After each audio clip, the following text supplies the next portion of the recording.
नमस्कार दर्शकों, मैं शिवप्रिया सिंह स्वागत करती हूँ आप सबका श्रेष्ठ भारत के इस खास कार्यक्रम में जिसका नाम है छोटी दिवाली स्पेशल।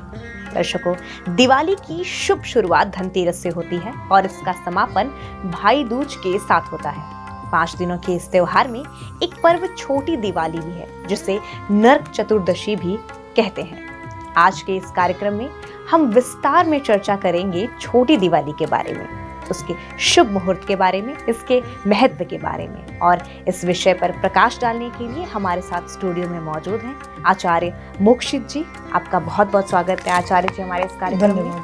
तो सबसे पहले मैं चाहती हूँ कि आप हमारे दर्शकों को इस छोटी दिवाली के मुहूर्त के बारे में बताइए कि इसका शुभ मुहूर्त क्या है और किस तरीके से हम इसमें पूजा अर्चना कर सकते हैं। सर्वप्रथम आप सभी दर्शकों को छोटी दीपावली की ढेर सारी शुभकामनाएं और बहुत बहुत बधाई। दीपावली से एक दिन पूर्व हम छोटी दीपावली का महापर्व मनाते हैं जिसे नरक चतुर्दशी भी कहा जाता है। जो हम ये नरक चतुर्दशी का उत्सव मनाते हैं, सर्वप्रथम हम यह जानेंगे कि इसे नरक चतुर्दशी क्यों कहा जाता है। आज के दिन कार्तिक मास के कृष्ण पक्ष के चतुर्दशी तिथि में एक नरकासुर नामक राक्षस था जिसने वृंदावन मथुरा के 16,000 गोपियों को अपने पास में कारागार में डाल रखा था, बंदी बना रखा था। उसका वध आज ही के दिन भगवान श्री कृष्ण ने आज ही के दिन नरकासुर नामक राक्षस का वध किया था। लेकिन यह मान्यता है कि नरकासुर नामक जो राक्षस था उसको यह वरदान प्राप्त था कि वह किसी पुरुष के हाथों से नहीं मारा जा सकता था।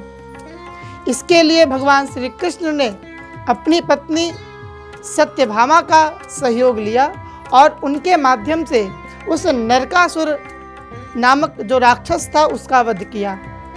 इसकी खुशी में उनकी जो माता थी उन्होंने कहा कि हम इसे दुख प्रकट ना करके एक उत्सव के रूप में मनाएंगे, क्योंकि शास्त्र कहता है कुपुत्रो जायेता क्वचिदपि कुमाता न भवति। पुत्र कितना कपूत हो सकता है परंतु माता कभी भी कुमाता नहीं होती है।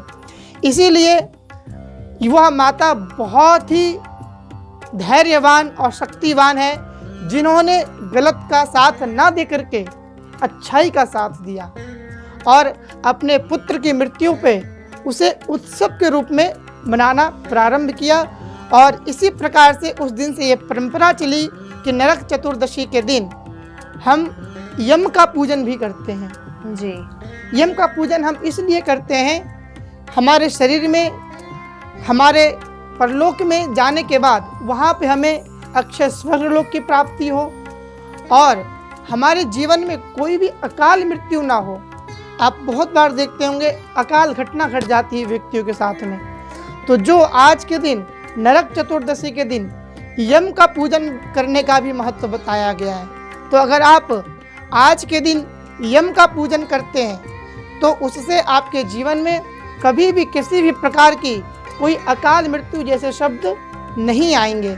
और भगवान यम देवता जब आप उनके धाम की ओर जाएंगे तो वहाँ पर आपको किसी भी प्रकार की कोई दिक्कत और बाधाएं नहीं आएंगी। ये बात हुई कि हम नरक चतुर्दशी का महापर्व क्यों मनाते हैं। आइए, जैसा आपने प्रश्न पूछा कि इसका शुभ मुहूर्त क्या है और किस समय में हम इसका पूजन अर्चन करें, तो इसका जो शुभ मुहूर्त बन रहा है वह सायंकालीन 6:02 से लेकर के सायं 8:22 तक इसका शुभ मुहूर्त रहेगा।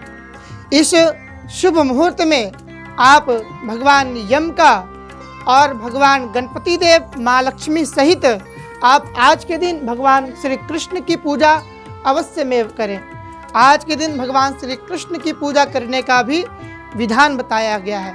आप यम की पूजा किस प्रकार से करें, उसके लिए आप आज के दिन चौमुख दीपक अवश्य में अपने घर पर लाएं। जो शास्त्र कहता है आप विषम संख्या में सरसों तेल का दीपक जलाएं। विशेष रूप से ध्यान रखें, ना घी का दीपक जलाएं, ना तेल का दीपक जलाएं, आप आज के दिन सरसों तेल से आप दीपक जलाएं। वह जो संख्या होनी चाहिए वह 7, 11 या फिर 14, यह 3 संख्या में से आपको जो भी उचित लगे आप आज के दिन अपना मुख दक्षिण दिशा में करके वह दीपक जलाएं, क्योंकि दक्षिणे यमाय नमः, जो दक्षिण दिशा के जो स्वामी होते हैं वह यम देवता होते हैं। तो आप आज के दिन किनका पूजन कर रहे हैं? यम देवता का पूजन कर रहे हैं। तो वैसे में अगर हम उनकी दिशा की ओर मुख करके उनका पूजन अर्चन करते हैं तो हमसे प्रसन्न होते हैं और किसी भी प्रकार की हमारे जीवन में कोई विघ्न व्याधियां आती है उसे वह दूर कर देते हैं।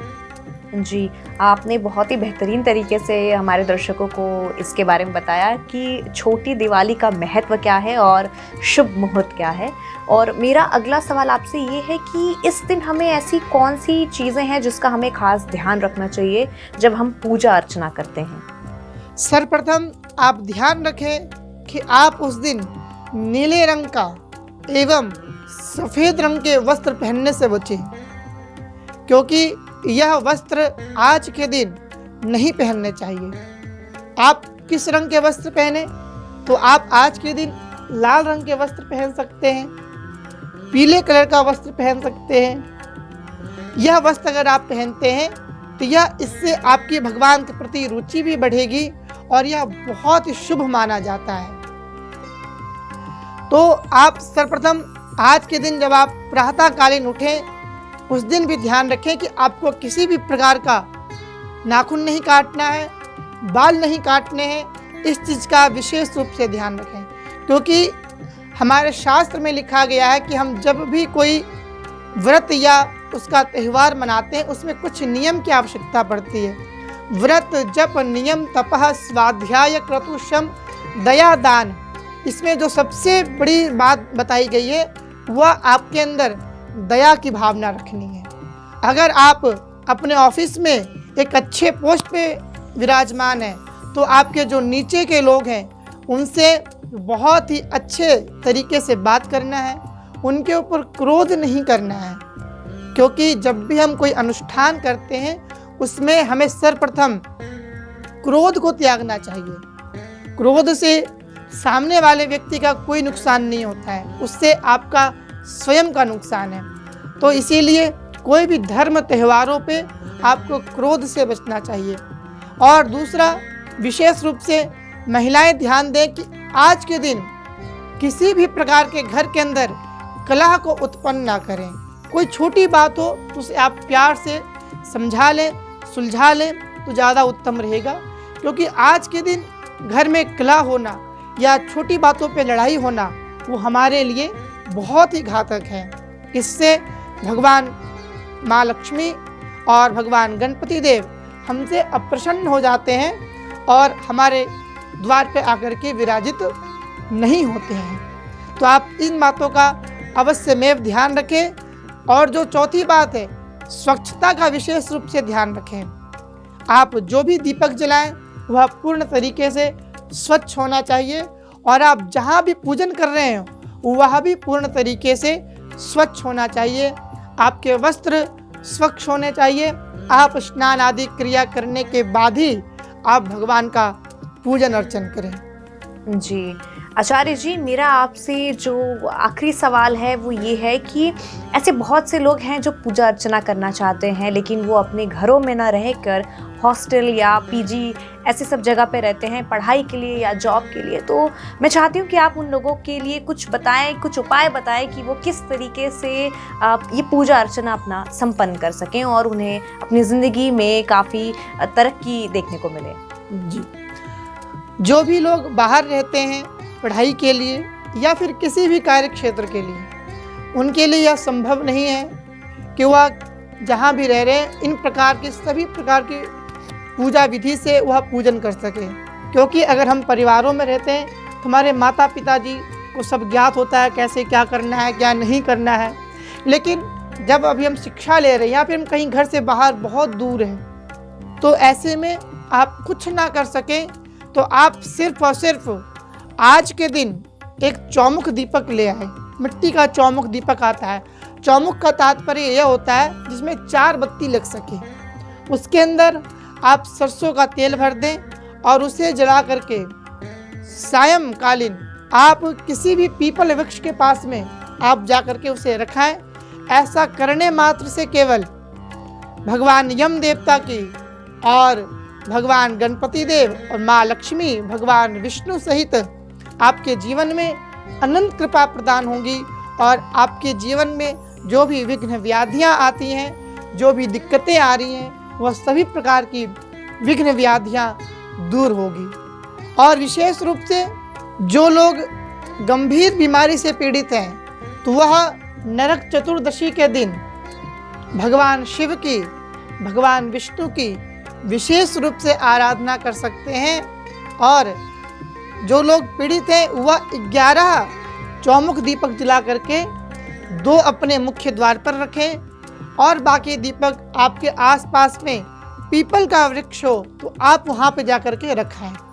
अन्यथा पीपल वृक्ष ना हो तो आप अपने घर की छत पर भी जा करके आप रख सकते हैं और भगवान यम देवता से प्रार्थना करें कि हमारे परिवार में जो भी दिक्कतें हैं, जो भी बाधाएं हैं, उन सभी प्रकार की विघ्न व्याधियों को दूर करें। और आप विश्वास रखें भगवान यम देवता, भगवान कुबेर देवता, भगवान गणपति देव और माँ लक्ष्मी आपकी समस्त मनोकामनाओं को पूर्ण करेंगे और आपका परिवार शीघ्र खुशहाल हो जाएगा। जी आचार्य जी, आपने छोटी दिवाली पर इतनी गहरी और विस्तार में जानकारी दी है, इसके लिए आपका बहुत बहुत धन्यवाद। आप स्टूडियो में आए, कीमती वक्त दिया आपने, इसके लिए आपका बहुत बहुत धन्यवाद। तो दर्शकों, आज के इस कार्यक्रम में हमने बात की आचार्य मोक्षित जी से और विस्तार में जाना छोटी दीपावली के बारे में, उसके शुभ मुहूर्त के बारे में, महत्व के बारे में और किस तरीके से हम छोटी दिवाली के दिन पूजा अर्चना संपन्न कर सकते हैं, इसके बारे में भी हमने चर्चा की।